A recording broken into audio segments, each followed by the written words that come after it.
Welcome back. As promised, it is Monday. Dr. Bentley is here as our Ask the Vet series continues. This is where people call in or leave Facebook messages and I get to ask on behalf of them. Happy Monday. Thank you. Good to see you. All right, let's go ahead and start with our first question. And this person didn't want to leave their name, and maybe there's a reason why. They say, I have a Labrador that drools a lot. What can I do to stop this? If it's just generalized drooling over time, that sort of stuff, there's nothing you can do about that. They just drool. But if it's something that has happened recently and didn't used to do that, usually it's something to do with their mouth. So you can do your own little exam. First you smell it, make sure it doesn't have a stink, like something's rotten in there, because there definitely could be something rotten. It could be their teeth. They could have debris caught in their teeth from chewing. They frequently will break off sticks or bones across the roof of their mouth. You know, the two ends stick out this side, they bite on it, and the middle part's left in there in the roof of their mouth. And that can cause significant drooling and so forth, and you can reach in there and just pop it loose like taking peanut butter off the roof of their mouth.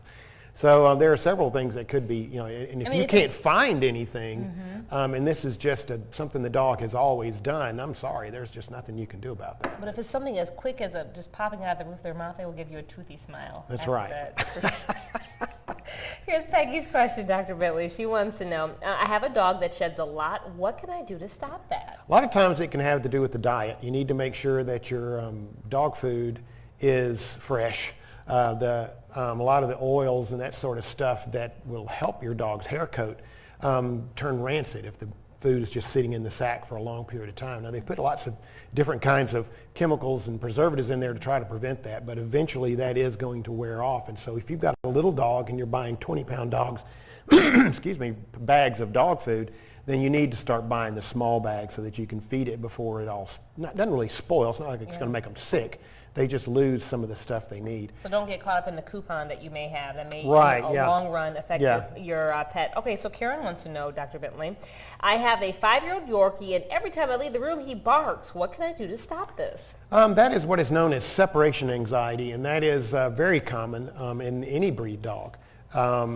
Short periods of time after you leave, that's normal. And when you leave the room, they're calling you to come back. But if it's something that goes on and on and on, and then after they've barked or while they're barking, they go around and they tear holes in your couch and pull the blinds down off the windows, then this is a significant behavioral problem. They do make drugs for that.